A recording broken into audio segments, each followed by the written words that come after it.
Breaking news. America అధ్యక్షుడు Donald Trump ఇప్పటికే అక్రమ వలసదారులకు చెక్ పెడుతున్నారు. అక్రమంగా వచ్చే వారిని గుర్తించి వారి సొంత దేశాలకు అమెరికా యుద్ధ విమానాల్లో తరలిస్తున్నారు. ఇప్పుడు ఇదే విధానాన్ని ఫాలో అయ్యేందుకు రెడీ అవుతోంది యునైటెడ్ కింగ్డమ్. దేశంలో ఎంతమంది అక్రమ వలసదారులు ఉన్నారో లెక్క తేలుస్తూ అరెస్టుల పర్వం మొదలుపెట్టింది.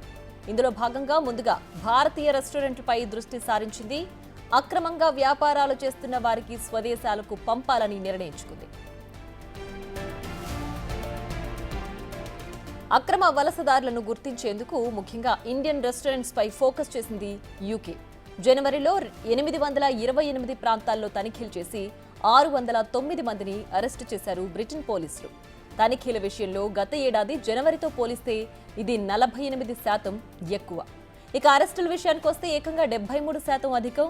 ముఖ్యంగా ఇండియన్ రెస్టారెంట్లు, నెయిల్ బార్లు, కార్ వాష్ సెంటర్లపై ఫోకస్ చేశారు అధికారులు. అంతేకాదు, ఓ ఇండియన్ రెస్టారెంట్లో ఏకంగా 7 అక్రమ వలసదారులను అరెస్టు చేసి అందులో 4 ఇండియాకి కూడా పంపించేశారు. ఇక బ్రిటన్లో అక్రమ వలసదారులకు చెక్ పెడతామన్నారు ఆ దేశ ప్రధాని కీర్ స్టార్మర్. దీనికోసం ఏకంగా ఓ కొత్త బిల్లును తీసుకొస్తున్నారు. ఈ బిల్లు భద్రతా సిబ్బందికి మరిన్ని అధికారులను కట్టబెట్టనుంది. అంతేకాదు, అక్రమ వలసదారులను పనిలో పెట్టుకునే యజమానులపై కూడా చర్యలు తీసుకునేందుకు రెడీ అవుతోంది యూకే.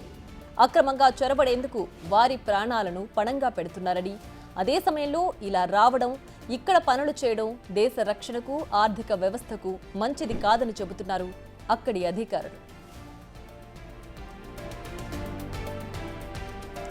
బ్రిటన్ నుంచి డిపోర్ట్ అవుతున్న వారిలో భారతీయుల సంఖ్యే ఎక్కువగా ఉంది. గత ఏడాది సెప్టెంబర్ చివరి వరకు 118 మందిని ఇండియాకు డిపోర్ట్ చేశారు. 5594 మంది వాలంటరీగా దేశం విడిచి వెళ్లేందుకు అంగీకరించినట్లు తెలుస్తోంది. యూకే ప్రభుత్వం గత ఏడాది జూలై నుంచి ఇప్పటి వరకు 19,000 మందిని వారి దేశాలకు తరలించింది.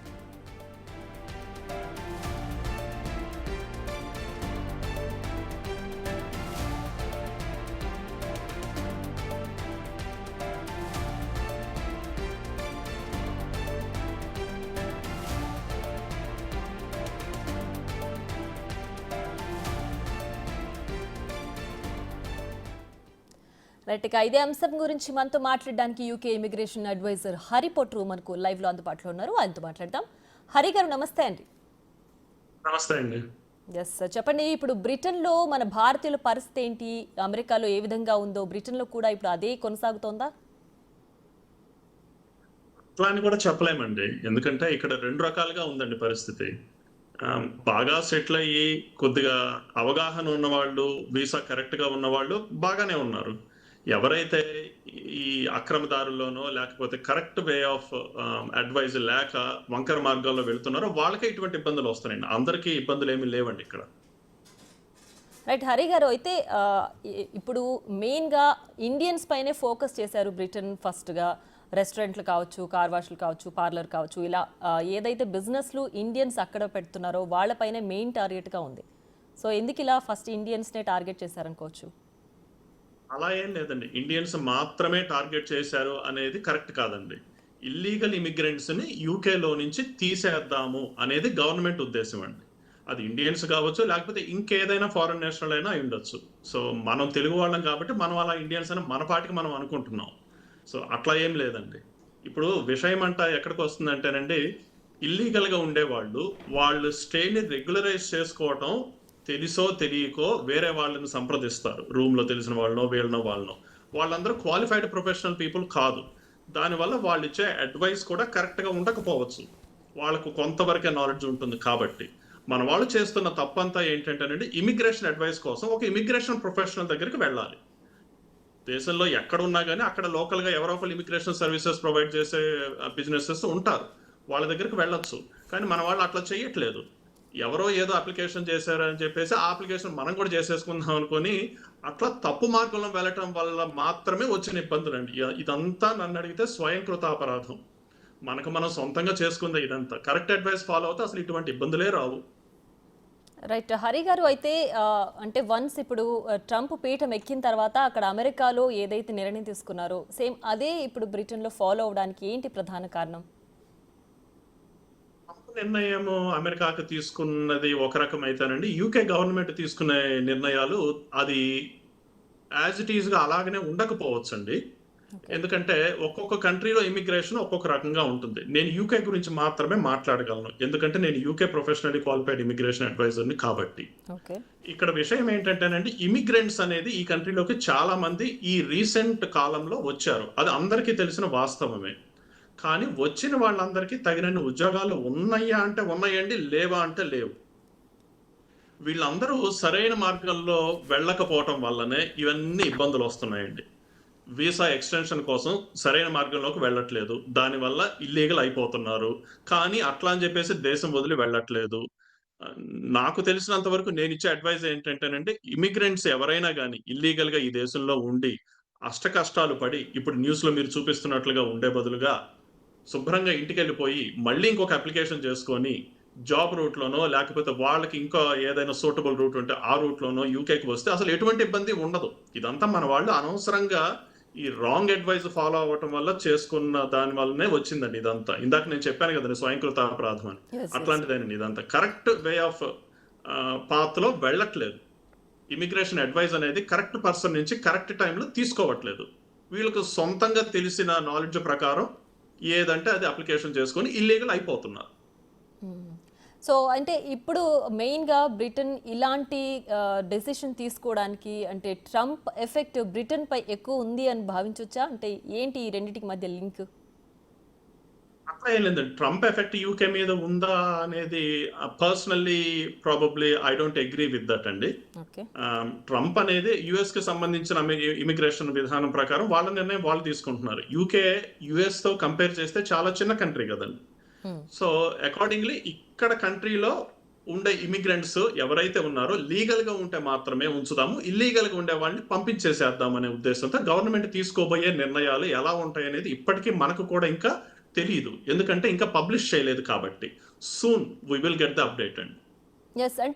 అంటే ప్రధానంగా ఇప్పుడు అమెరికాలో ఏదైతే ఫాలో అవుతున్నారో అక్కడ తీసుకున్న తర్వాత వెంటనే ఇప్పుడు బ్రిటన్ కూడా అదే ఫాలో అవ్వడానికి ఇప్పుడు మెయిన్ ఈ అంశం తెర మీదకొచ్చిందని చెప్పుకోవచ్చు. అంటే బ్రిటన్ ప్రధాని కరెక్ట్‌గా ఈ టైంలోనే ఎందుకు అలాంటి డెసిషన్ తీసుకున్నారు?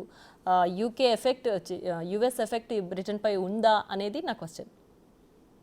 యూఎస్ ఎఫెక్ట్ బ్రిటన్ పై ఉండకపోవచ్చండి. డైరెక్ట్ గానో, ఇండైరెక్ట్ గానో ఇమిగ్రేషన్ విషయంలో ఒకళ్ళ మీద ఒకళ్ళకి ఎఫెక్ట్ ఏమి ఉండదండి అట్లా. ఇద్దరి కంట్రీస్‌లో ఇప్పుడు తీసుకుంటున్న నిర్ణయం ఏంటంటేనండి, ఇల్లీగల్‌గా ఉండేవాడిని బయటికి పంపించేస్తే, హ్మ్. లీగల్‌గా ఎవరైతే ఉన్నారో వాళ్ళందరికీ ఉపాధి ఆపర్చునిటీస్ అన్నీ వస్తాయి. వాళ్ళందరికీ బిజినెస్ బాగా సక్సెస్‌ఫుల్‌గా రన్ చేసుకోవచ్చు. ఇల్లీగల్‌గా ఉండి, ఇల్లీగల్ పనులు చేసే వాళ్ళందరినీ దేశంలో నుంచి పంపించేస్తే, దేశం కొంతవరకు క్లీన్ అవుతుంది అనే ఉద్దేశంతోనే గవర్నమెంట్ ఇలాంటి నిర్ణయాలు తీసుకుంటుంది. రైట్. అలా అంటే ఇలా ఇల్లీగల్ గా అక్కడ సెటిల్ అయిన వాళ్ళు బిజినెస్ కావచ్చు, ఉద్యోగాలు కావచ్చు. అసల అలా ఉన్న వాళ్ళని ఇప్పటి వరకు ఎందుకు వాళ్ళు కేర్ చేయకుండా ఇప్పుడెందుకు ఆ డెసిషన్ తీసుకున్నారు? ముందుగానే అసలు రానీయకుండా అడ్డుకోవచ్చు కదా! ముందుగానే అంటే కొంతమంది ఇల్లీగల్‌గా ఈ కంట్రీలోకి వచ్చిన వాళ్ళుంటారండి. కొంతమంది ఈ కంట్రీలోకి లీగల్‌గా వచ్చి వీసా సరిగ్గా ఎక్స్‌టెన్షన్ అవ్వక ఇల్లీగల్ అయిపోయిన వాళ్ళు. ఇట్లా 2 రకాలుంటారండి దేశంలో ఇల్లీగల్‌గా ఉండటానికి కారణాలు. ఓకే. మొదటి రకం ఇల్లీగల్‌గా వచ్చే వాళ్ళ గురించి వాళ్ళ గురించి క్లారిటీ ఉంది ముందు నుంచే. వాళ్ళు ఇల్లీగల్‌గా వచ్చారు కాబట్టి వాళ్ళు ఇల్లీగల్ పనులే చేసుకుంటారు. రెండో రకం ఏంటంటే లీగల్‌గా వచ్చి వీసా ఎక్స్‌టెండ్ అవ్వక ఇల్లీగల్ అయిపోయిన వాళ్ళు. వీళ్ళు నానా రకాల అడ్డదారులు దొక్కుతున్నారు ఇప్పుడు. ఎందుకు?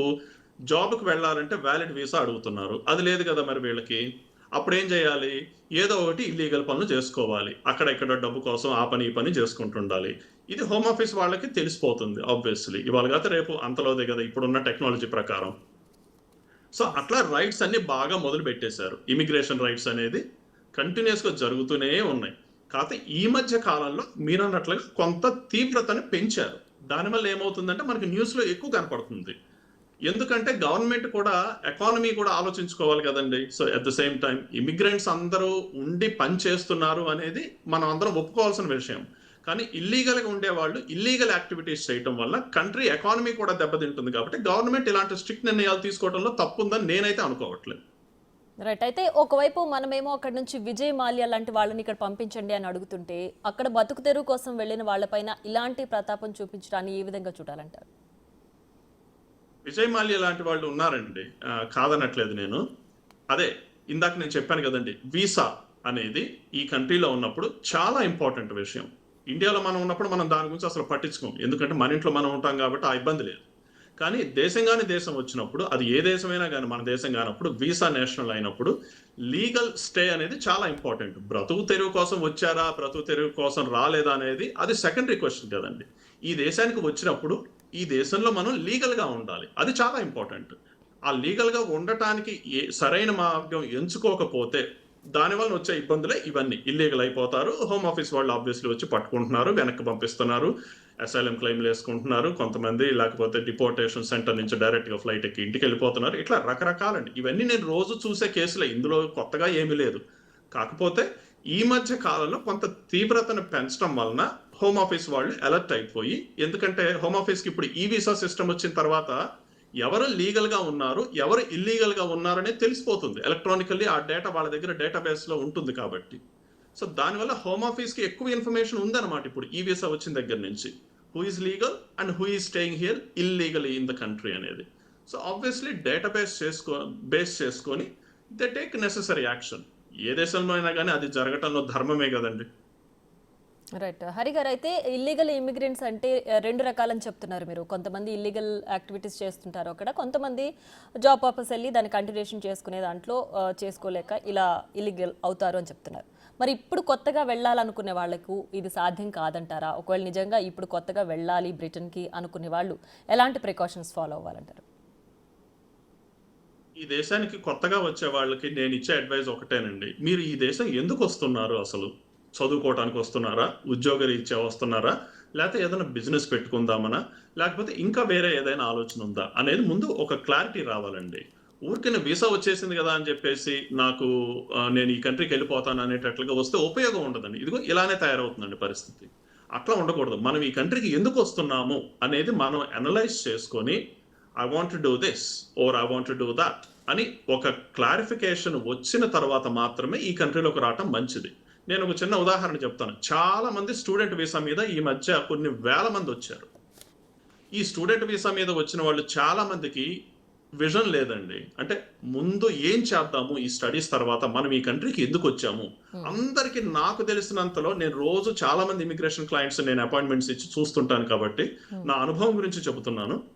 చాలా మంది వచ్చేదల్లా ఈ కంట్రీలోకి వీసా మీద వచ్చి ఏదో ఒక రూపంలో కొంత డబ్బు సంపాదించుకొని ఆ వీసాకి అయ్యే ఖర్చులు, ఇండియాలో స్టూడెంట్ లోన్ కావచ్చండి, లేకపోతే ఇంకేదైనా ఫ్యామిలీ మెయింటెనెన్స్ ఖర్చులకి సంబంధించిన విషయాలు కానివ్వండి, ఆ అమౌంట్ అంతా తీర్చడానికి అని చెప్పేసి ఇక్కడికి వచ్చి అష్ట కష్టాలు పడి, ఆ కష్టపడే రీతిలోనే వీసా ఎక్స్పైరీ అయిపోతుంది అనేది మర్చిపోయి, పోనీ మర్చిపోకపోయినా కానీ అసలు యూనివర్సిటీ విషయం అనేది ఓ పక్కన పెట్టేసి ఈ మనీ ఎర్నింగ్ అనే దాంట్లోనే మోటివ్ ఉంచుకొని ఆ మనీ కోసమనే పరిగెత్తే క్రమంలో జరుగుతున్నాయి అన్నమాట ఇవన్నీ. సో మనం ఎందుకు వచ్చామనేది మనం మర్చిపోయి డబ్బు ఆశలో పడిపోతే ఇంకా అట్లానే ఉంటుంది. మరి వీసా ఎక్స్పైర్ అయిన తర్వాత కూడా ఏదో ఒక వంకర మార్గంలోకి వెళ్ళి ఆ పని ఈ పని చేసేసుకోవాల్సిన పరిస్థితి వస్తుంది. తద్వారా ఏమవుతుంది, ఇప్పుడు అందరినీ వెనక్కి పంపిస్తున్నారు. విజన్ ఉండాలి. మనం ఎందుకు వస్తున్నాం ఈ కంట్రీకి, నా వీసా ఎప్పటి వరకు ఉంది, నెక్స్ట్ నేను ఏం చేయాలి, నేను ఈ డబ్బు సంపాదించాలంటే నా వీసా ఎలా నేను సేఫ్ గార్డ్ చేసుకోవాలి, ఇలాంటివన్నీ ముందు మనకు విజన్ ఉండాలి. పోనీ తెలియకపోవచ్చు కొత్తగా వచ్చే వాళ్ళకి, తప్పు లేదు అందులో.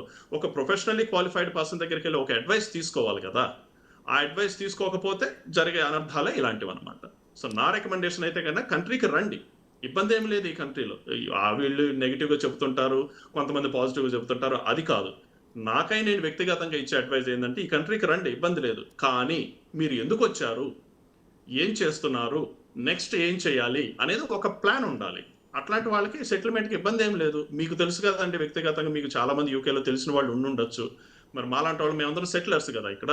మరి మేమెందుకు సెటిల్ అయ్యాము, మిగతా వాళ్ళందరూ ఎలా సెటిల్ అయ్యారు? చాలా మంది తెలుగు వాళ్ళు మంచి మంచి బిజినెస్ లో సక్సెస్ఫుల్ పీపుల్ చాలా మంది ఉన్నారు, నాకు తెలిసి వ్యక్తిగతంగా కూడా. మరి దానికి దీనికి తేడా ఏమిటి, ఇలాంటివి అనలైజ్ చేసుకోవాలి. అది ఆ విజన్ ఉన్నంత కాలం నేను అనుకోవటం ఈ కంట్రీకి రావడంలో ఎటువంటి అభ్యంతరం లేదు. కంట్రీకి రావటం వల్ల వాళ్ళకి మంచి జరుగుతుంది కానీ చెడు అయితే జరగదు. కాకపోతే ఆ విజన్ ఉండటం చాలా ఇంపార్టెంట్ అండి. రైట్. హరి గారు, అయితే మీరు చెప్పిన ప్రకారం ఇప్పుడు ఏదైతే ఈ ఆ, వేరే దేశస్తులు అక్కడికి వచ్చి సెటిల్ అవుతున్నారో వాళ్ళందరికీ కాదు, కేవలం అక్రమ వలసదారులు ఇల్లీగల్ ఇమిగ్రెంట్స్కి మాత్రమే ఇది వర్తిస్తుంది, వాళ్ళు మాత్రమే జాగ్రత్త పడాల్సిన అవసరం ఉంటుందని. సో మీరు చెప్పినట్టు ఇల్లీగల్ ఇమిగ్రెంట్స్లో రెండు రకాలు, ఒకరు ఇల్లీగల్ యాక్టివిటీస్ చేసేవాళ్ళు, ఇంకొకరు జాబ్ పర్పస్ ఉండి, లేదంటే అంటే ఎక్కువ శాతం ఇంకొక రకం వాళ్ళు ఎవరుంటున్నారని మీ అంచనా ప్రకారం? ఇమిగ్రెంట్స్ అంటే రెండు రకాలు అనేది నేను ఇందాక చెప్పింది. ఒకటి కంట్రీలోకి ఇల్లీగల్ గా వచ్చేవాళ్ళు, ఓకే. ఇంకొకటి ఈ కంట్రీలోకి లీగల్ గా వచ్చి వీసా ఎక్స్పైర్ అయిన తర్వాత సరైన మార్గంలో వెళ్ళకపోవటం వలన వీసా ఎక్స్టెండ్ అవ్వకపోగా ఇల్లీగల్ అయిపోయి అయినా కానీ ఇంటికి వెళ్లకుండా ఇక్కడే ఉండి అక్కడ ఇక్కడ పనులు చేసుకుంటూ ఇల్లీగల్ గా చేసేవాళ్ళు. అంటే రెండు రకాలు అట్లా చెప్పాను నేను. ఎస్. సో అంటే వాళ్ళు ఎక్కువ శాతం ఉన్నారంటున్నారా మీరు ఇప్పుడు? నాకు తెలిసి మనం తెలుగులో మాట్లాడుకుంటున్నాం కాబట్టి అండి, మన తెలుగు వాళ్ళు అక్రమంగా ఈ కంట్రీలోకి వచ్చి ఉండకపోవచ్చు. ఓకే. ఏదో ఉన్నా కానీ ఒకటి అరా ఉంటే ఉండుండొచ్చేమో, మరి నాకు అంత అవగాహన లేదు దాని గురించి. చాలా మంది నేను అనుకోవటం మంచి డీసెంట్ ఫ్యామిలీ నుంచి వచ్చిన వాళ్ళే ఉంటారు మన తెలుగు వాళ్ళు. వచ్చిన వాళ్ళందరూ లీగల్ గానే వచ్చి ఉండొచ్చు, కానీ ఇక్కడికి వచ్చిన తర్వాత వాళ్ళ అలవాట్లు కానివ్వండి, వ్యసనాలు కానివ్వండి, వాళ్ళ తిరుగుళ్ళు కానివ్వండి, అసలు నేను ఎందుకు వచ్చాను ఈ కంట్రీకి, నేను ఏం చేయాలి, ఏం చేస్తున్నాను అనేది ప్రశ్నలకు వాళ్ళకి వాళ్ళే అవగాహన లేకుండా బిహేవ్ చేయటం వల్ల ఇవన్నీ జరిగే అనర్థాలు, ఇల్లీగల్ అయిపోతున్నారు. ఒక ఫ్రెండ్ ఎవరోనో లేకపోతే రూమ్మేట్ ఎవరోనో నేను ఈ అప్లికేషన్ చేసుకున్నాను, నాకు ఇట్లా వచ్చింది అట్లా వచ్చింది అని చెప్పేసి ఏదో ఈ అటా అనేది వాట్సాప్ గ్రూపుల్లో వింటారు చూడండి, ఇట్లా చేస్తే అలా అయింది మా ఫ్రెండ్కి, లాస్ట్ ఇయర్ మా ఫ్రెండ్కి ఇట్లా జరిగింది అనేసి చెబుతారు. Immigration rules are ever so changing అండి ఈ కంట్రీలో. ఒక రోజు ఉన్నట్టుగా లా ఇంకొక రోజు ఉండకపోవచ్చు, ఆ విషయం వాళ్ళకి తెలియదు. 6 నెలల క్రితం జరిగిన అప్లికేషన్ గురించి ఇప్పుడు కూడా మాట్లాడుకుంటారు వాళ్ళు. దానివల్ల ఏమవుతుంది, అంతిమంగా ఆ న్యూస్ అవుట్డేటెడ్ అవ్వటం వల్ల, లా చేంజ్ అవ్వటం వల్ల రూల్స్ అవి అప్లికబుల్ కాదు కాబట్టి వీళ్ళు చేసే అప్లికేషన్ ఏదైతే ఈ రూమ్మేట్ ద్వారానో ఫ్రెండ్స్ ద్వారానో విన్నారో that is no longer applicable. So దానివల్ల వాళ్ళ ఫ్రెండ్కి ఆ టైంలో కరెక్ట్ అప్లికేషన్ చేశాడు కాబట్టి ఆ అబ్బాయికి వచ్చి ఉండొచ్చు కావాల్సిన వీసా ఏదైతే ఉందో, కానీ ఇప్పుడున్న పరిస్థితుల్లో అది అప్లికబుల్ కాదు కాబట్టి అనుకున్న వీసా రాకపోవచ్చు. దీని అంతటికీ కారణం ఏంటంటేనండి ప్రొఫెషనల్ అడ్వైస్ తీసుకోకపోవటం వల్ల. సో ఇప్పుడు ఫైనల్గా ఏకంగా ఈ డిపోర్టేషన్కి సంబంధించి కొత్త బిల్లును తీసుకురావాల్సిన అవసరం ఉందంటారా? అసలు ఏంటి అంత అవసరం ఏంటి? ఉంటుందండి, ఎందుకంటే ఇప్పుడు డిపోర్టేషన్ అనేది ఈ కంట్రీలో చాలా మంది ఇల్లీగల్ గా ఉన్న వాళ్ళందరినీ డిపోర్ట్ చేయాలనేది ఈ డెసిషన్ తీసుకుంది గవర్నమెంట్. ఇవాళ కాదు రేపు అంతలోదే, it is just a matter of time, it is bound to happen. అది జరగబోయేదే, దాన్ని మనం ఆపలేమండి. ఇంకా ఆ డిపోర్టేషన్ ఆర్డర్స్ అనేది వీళ్ళు ఇంకా కూడా ఉధృతం చేస్తారు. అందుకనే నేను మన తెలుగు వాళ్ళందరికీ చెప్పేది కూడా ఒకటే అడ్వైజ్ ఏంటంటే, ఇల్లీగల్ గా ఉండి అక్కడ ఇక్కడ పనులు చేసుకొని మీ గోల్డెన్ పీరియడ్ ఆఫ్ లైఫ్, అంటే ఈ టైంలో ఈ స్టూడెంట్ ఏజ్ లో ఉన్న వాళ్ళు ఎవరైతే ఉన్నారో ఇది కరెక్ట్ గా మార్గంలో వెళ్లకుండా అక్కడ ఇక్కడ వక్ర మార్గాల్లో వెళ్ళి ఏది పడితే అది అప్లికేషన్ చేసుకొని హోమ్ ఆఫీస్ కి అది ఇల్లీగల్ అయిపోయిందా లీగల్ గా ఉందని తెలుసుకోకుండా ఈ డబ్బు సంపాదించడం మాత్రమే ఒక ఎజెండాగా పెట్టుకొని ఉండే వాళ్ళందరికీ సక్సెస్ రేట్ ఈ కంట్రీలో నాకు తెలిసినంతలో 0 అండి. అందుకని వీసా మీద ముందు కాన్సన్ట్రేట్ చేసుకుంటే నేను లీగల్ గా ఎలా ఉండాలి అనేది ఫస్ట్ అనలైజ్ చేసుకోవాలి. తర్వాత డబ్బు ఆటోమేటిక్ అదే వస్తుంది. ఎందుకు, మనం లీగల్ గా ఉంటే మనకి ఎవరైనా జాబ్ ఇస్తారు కదా ఇక్కడ. సో అది ఇంపార్టెంట్. ఆ చిన్న పాయింటే మన వాళ్ళు చాలా మిస్ అవుతారు అన్నమాట. సో రైట్ నౌ ఇప్పుడు డిపోర్షన్ ఫేస్ చేస్తున్న వాళ్ళు ఎవరైనా మిమ్మల్ని కాంటాక్ట్ అవుతున్నారా? మీ దగ్గరకు వచ్చి అడ్వైస్ తీసుకుంటున్నారా? ఇప్పుడు ఎవరైతే ఇల్లీగల్ ఇమిగ్రెంట్స్ అయి ఉంటున్నారో వాళ్ళకి అసలు వేరే ఆప్షన్ ఏముంటుంది ఇప్పుడు? ఒకటే ఆప్షన్ అందరికీ ఉండదండి. That is nearly impossible to say. కొంతమంది ఇల్లీగల్ అయిన తర్వాత కూడా కొన్ని సర్కమ్స్టాన్సెస్ వల్ల ఇల్లీగల్ గా అయిన వాళ్ళు ఎవరైతే ఉన్నారో వాళ్ళకి కొన్ని లా అప్లికబుల్ అవుతాయండి. That again depends on the length of time they been staying in the UK illegally. So అందరికీ ఒకటే రూల్ ఉండదండి. ఇప్పుడు ఫర్ ఎగ్జాంపుల్ మీరు ఒక వారం రోజులు ఇల్లీగల్ గా స్టే చేసిన వాళ్ళకి కొన్ని సర్కమ్స్టాన్సెస్ వల్ల కొన్ని వీసాస్ ఎక్స్టెండ్ అయ్యే ఛాన్సెస్ ఉంటాయి. నెల రోజులు అయిన వాళ్ళకి ఒక రకంగా ఉంటుంది, అట్లానే సంవత్సరాలు అయిన వాళ్ళకి ఇంకొక రకంగా ఉంటుంది. So there far it is very difficult for me to advise straight away illegal గా అయిన వాళ్ళు ఏమి చేయాలి అనే దానికి ఒక స్ట్రైట్ ఫార్వర్డ్ సమాధానం అంటూ ఉండదండి. But again like I said earlier, ఎప్పుడైనా కానీ ఇలాంటి వీసా ఇబ్బందులు ఉన్నప్పుడు వాళ్ళకు కావాల్సిందల్లా వీసా ఇమిగ్రేషన్ క్లియర్ అడ్వైజ్ కావాలి, ప్రొఫెషనల్ అడ్వైజ్ కావాలి. కాబట్టి వాళ్ళు ఎక్కడ ఉంటే అక్కడ దేశంలో అక్కడ లోకల్గా ఇమిగ్రేషన్ అడ్వైజ్ ఇచ్చేవాళ్ళు ఎప్పుడూ ఉంటారు. లేకపోతే కొంతమంది నన్ను కాంటాక్ట్ అవుతుంటారు, తెలుగులో మాట్లాడుతుంటాను కాబట్టి మన తెలుగు వాళ్ళని. సో ఇట్లా ఎవరి ఇష్టం ప్రకారం వాళ్ళు ఎవరిని సంప్రదించాలో వాళ్ళని సంప్రదించవచ్చు. కాకపోతే ఇమిగ్రేషన్ నాలెడ్జ్ ఉన్న వాళ్ళని మాత్రమే సంప్రదించాలి. సో అది చాలా ఇంపార్టెంట్ అండి. రైట్. అయితే ఇప్పుడు మీ దగ్గరికి ఎలాంటి క్లయింట్స్ వస్తున్నారు అండ్ ఎక్కడెక్కడి నుంచి వస్తున్నారు? నాకు దేశం మొత్తం నుంచి వస్తారండి. నేను ఉండేది లండన్‌లో. నాకు లండన్‌లో క్లయింట్స్ ఉన్నారు. ఔట్ సైడ్ లండన్ చాలా దూరం నుంచి కూడా night time over night bus ఎక్కి పొద్దున్నే వచ్చిన ఆఫీస్ కాల్ దగ్గరికి వచ్చేసి అపాయింట్మెంట్ కోసం వెయిట్ చేసేవాళ్ళు ఉన్నారు. లండన్ నుంచి స్కాట్లాండ్‌కి చాలా దూరం. ఓవర్ నైట్ బస్ ఎక్కి వచ్చిన వాళ్ళు చాలా మంది క్లయింట్స్ ఉన్నారు నాకు రెగ్యులర్‌గా. అట్లాగనే మిడిల్స్బ్రో అని చెప్పేసి, న్యూ క్యాసిల్ అని చెప్పేసి, బర్మింఘమ్ అని, మాంచెస్టర్ అని రకరకాల మంది రకరకాల ప్రాబ్లమ్స్‌తో నా దగ్గరికి వస్తున్నారండి. అందరూ ఇల్లీగల్ గానే అయిపోయిన తర్వాత వస్తున్నారని నేనైతే అనుకోవట్లేదండి. ఇల్లీగల్ అవ్వక ముందే వస్తున్నారు కొంతమంది, ఇల్లీగల్ గా అయిన తర్వాత కొంతమంది వస్తున్నారు. సో రెండిటికి తేడా ఉందన్నమాట. ఎస్. అలాగే అంటే వీసాల విషయంలో మీరు ఎలాంటి అడ్వైస్ ఇస్తారు? ఇలా ఇల్లీగల్ అవ్వకుండా అక్కడే ఉండాలి అని అంటే? అడ్వైస్ నేను ఇస్తానండి. Again it is depending on the case by case అండి. ఇప్పుడు ఒక్కొక్కళ్ళు ఏంటంటే నాకు ఎంప్లాయ్మెంట్ మాత్రమే కావాలంటారు. వాళ్ళకి ఇచ్చే అడ్వైస్ ఒకలాగా ఉంటుంది. కొంతమంది నేను బిజినెస్ పెట్టుకుంటానండి, నాకు ఎటువంటి అడ్వైస్ ఇస్తారు అంటారు. వాళ్ళకి ఇచ్చే అడ్వైస్ ఇంకో రకంగా ఉంటుంది. కొంతమంది నేను డిపెండెంట్ రూట్ లో ఉన్నానండి, నేనేం చేయాలి అనేది కొంతమంది వస్తారు. కొంతమంది నేను జస్ట్ రేపటితో నా వీసా అయిపోతుందండి, ఇప్పుడు నేనేం చేయగలను వస్తారు.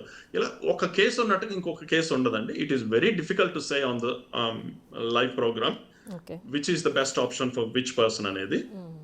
జనరల్ గా నేను అందుకనే అపాయింట్మెంట్ ఇస్తాను ఎవరికైనా కానీ. అపాయింట్మెంట్ వచ్చినప్పుడు నేనేమి అపాయింట్మెంట్ కి రమ్మని చెప్పినప్పుడల్లా ఒక స్పెసిఫిక్ టైం ఇస్తాను. ఆ టైంకి వస్తే కానీ I will see them directly, I will speak to them, I will explain what they must and must not do అనేది చెప్తాను.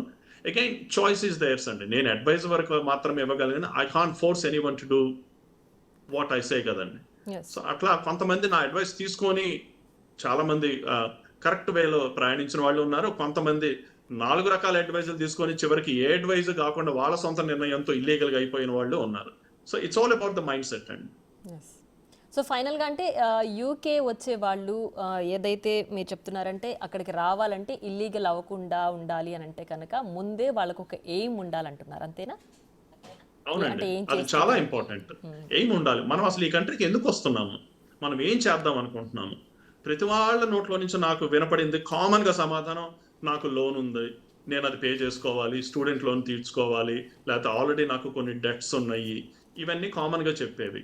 అవన్నీ ఉన్నాయి నిజమే. కాకపోతే మనకు ఒక విజన్ ఉండి ఒక క్లారిఫికేషన్ ఉంటే మనం ఏం చేద్దాం అనేది, everything is practical and it is possible అండి. ఈ కంట్రీలో ఆపర్చునిటీస్ ల్యాక్ ఏమీ లేదు.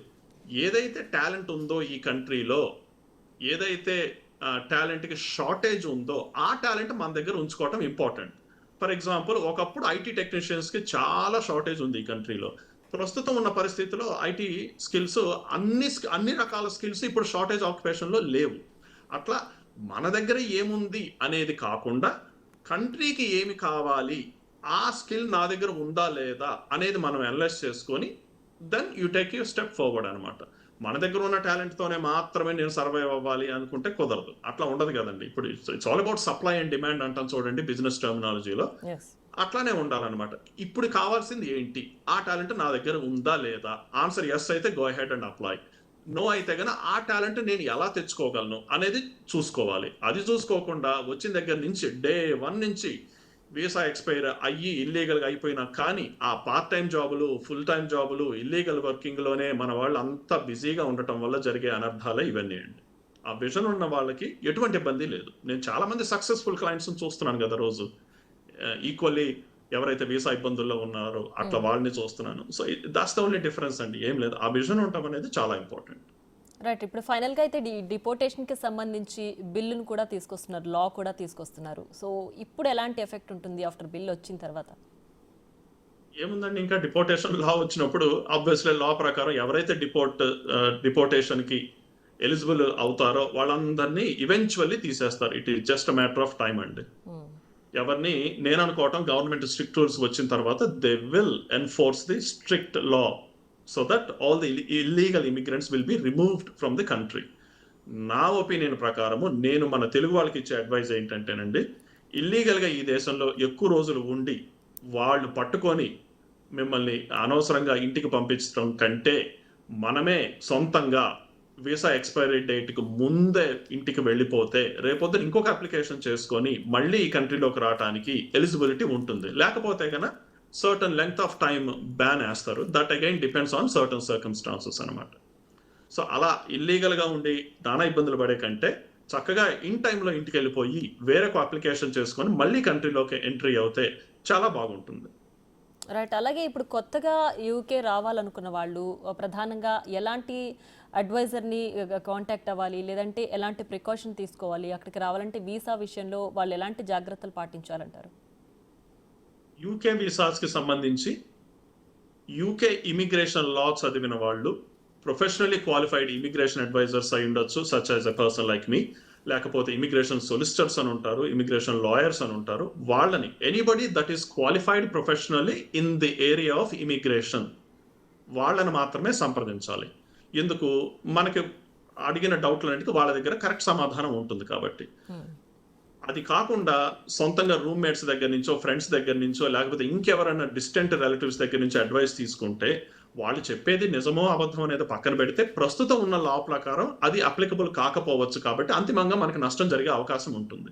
So therefore it is very important to advise somebody who is professionally qualified in immigration so that you get the correct advice at the right time.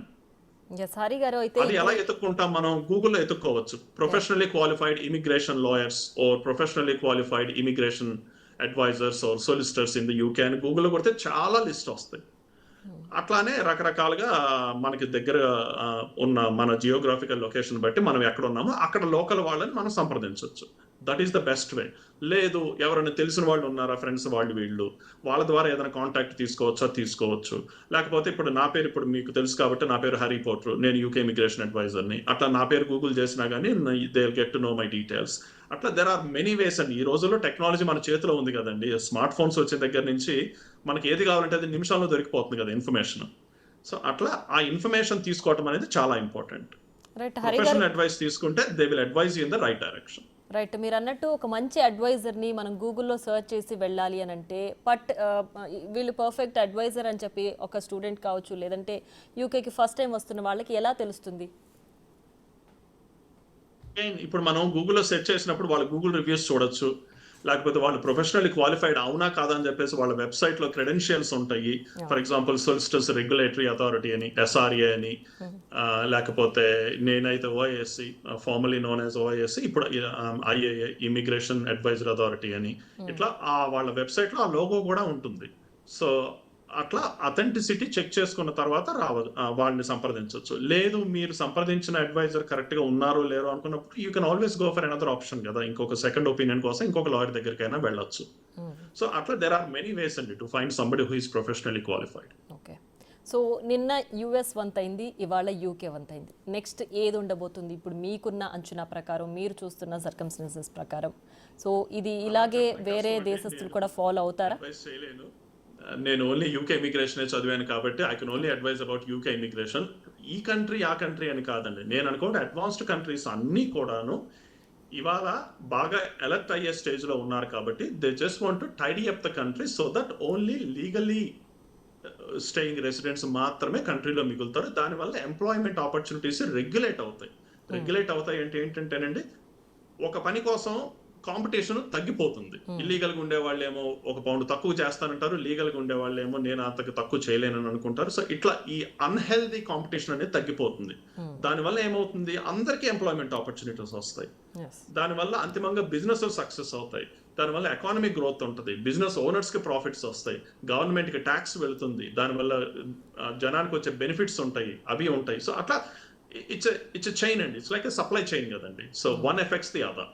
So ఆ క్రమంలోనే ఈ clean చేయటం అనేది ఒక పార్ట్ ఆఫ్ ద ప్రాసెస్ కిందనే పరిగణించాలి మనం. తప్పితే ఇండియన్స్ మాత్రమే టార్గెట్ చేశారు, తెలుగు వాళ్ళని మాత్రమే టార్గెట్ చేశారు అనేది ఇన్కరెక్ట్ ఇన్ఫర్మేషన్. అంటే మనం తెలుగు వాళ్ళం కాబట్టి, మనం ఇండియన్స్ కాబట్టి మనం వాళ్ళు అనుకుంటున్నాం, అన్ని దేశాల వాళ్ళని కూడా టార్గెట్ చేశారు. అట్లా ఏం లేదు. ఎవరైతే ఇల్లీగల్ గా ఉన్నారో వాళ్ళని ఏరువేసే క్రమంలో ఉన్నారు వీళ్ళు.